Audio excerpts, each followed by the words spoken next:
চাচা আর ফুপুদের ভালোবাসা ভাইয়ের টাকার উপর নির্ভর করে। যেই ভাইয়ের টাকা বেশি সেই ভাইয়ের ছেলে মেয়েদের কদরও বেশি। কথাটা তেতো লাগলেও এটাই সত্যি। শোনো, যারা এখনো বিয়ে শাদী করো নাই কিংবা বিয়ে করবা ভাবতেছো, তাদের উদ্দেশ্যে ছোট্ট একটা টিপস। বিয়ে করলে কোর্ট ম্যারেজ করে করো, টাকা বাঁচাও, হানিমুনে বিদেশে যাও। কারণ টাকা খরচ করে আত্মীয় স্বজনরে খাওয়ানোর কোনো মানে নাই। তারা খাবেও পেট ভরে, আবার বদনামও করে যাবে বস্তা ভরে। একটা কথা জানেন তো, হঠাৎ বড়লোক হওয়া গেলেও হঠাৎ ভদ্রলোক হওয়া যায় না। কারণ ভদ্রতা, সভ্যতা, কাউকে সম্মান দেখানো, এগুলো হচ্ছে পারিবারিক শিক্ষা, যেটা সবার মধ্যে থাকে না।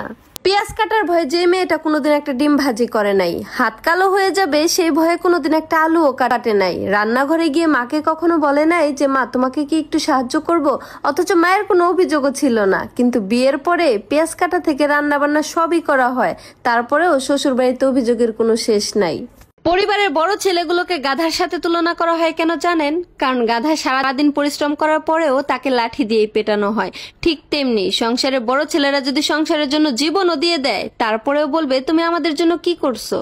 পুরুষ মানুষের হাতে অদ্ভুত একটা জাদু আছে। সে চাইলেই একটা 16 বছরের যুবতী নারীকে অযত্নে অবহেলায় 40 বছরের বুড়ি বানিয়ে দিতে পারে। আবার সে চাইলেই তার ভালোবাসার যত্ন দিয়ে একটা 40 বছরের নারীকেও 16 বছরের যুবতী বানিয়ে দিতে পারে। অতিরিক্ত কথা বলা মানুষ কখন চুপ হয়ে যায় জানেন?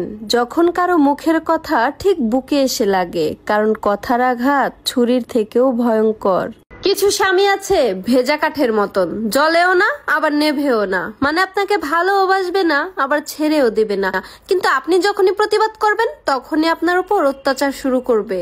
বাবা মা শাসন করলে সেটা অধিকার, আর স্বামী শাসন করলে সেটা হয় অত্যাচার। শোনো বোন, একটা সময় পর বাবা মাও কিন্তু দায়িত্ব নেওয়া বন্ধ করে দেয়। শুধুমাত্র স্বামী একমাত্র ব্যক্তি যে কিনা আজীবন তোমার দায়িত্ব পালন করবে।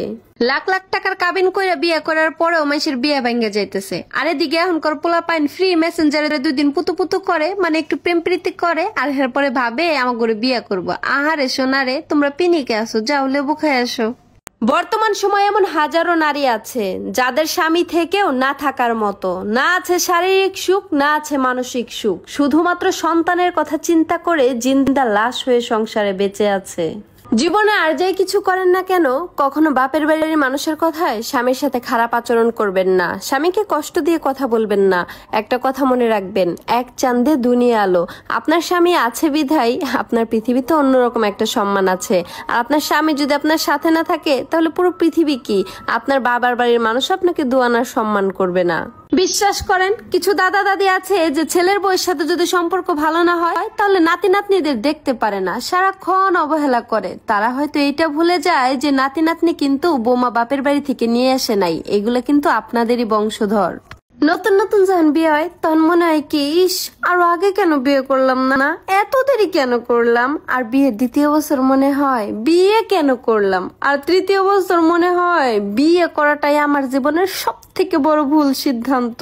পাত্রী দেখতে গিয়ে যদি দেখেন যে পাত্রীর বাবার থেকেও পাত্রীর মা একটু বেশি লাফাইতেছে, তাহলে ওখানে 1 কাপ চা খেয়ে চুপচাপ চলে আসবেন। কারণ যে পরিবারে পুরুষ থাকার পরেও নারীরা বেশি মাতব্বরি করে, সেই পরিবারে বিয়ে করলে আপনার জীবন পুরোই ধ্বংস হয়ে যাবে।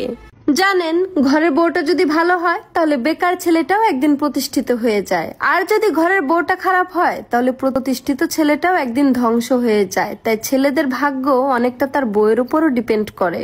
চায়ে ডুবে যাওয়া বিস্কুটকে কখনো আরেকটা বিস্কুট দিয়ে তুলতে যাবেন না, তাহলে হাতে যেটা আছে ওইটাও ডুবে যাবে।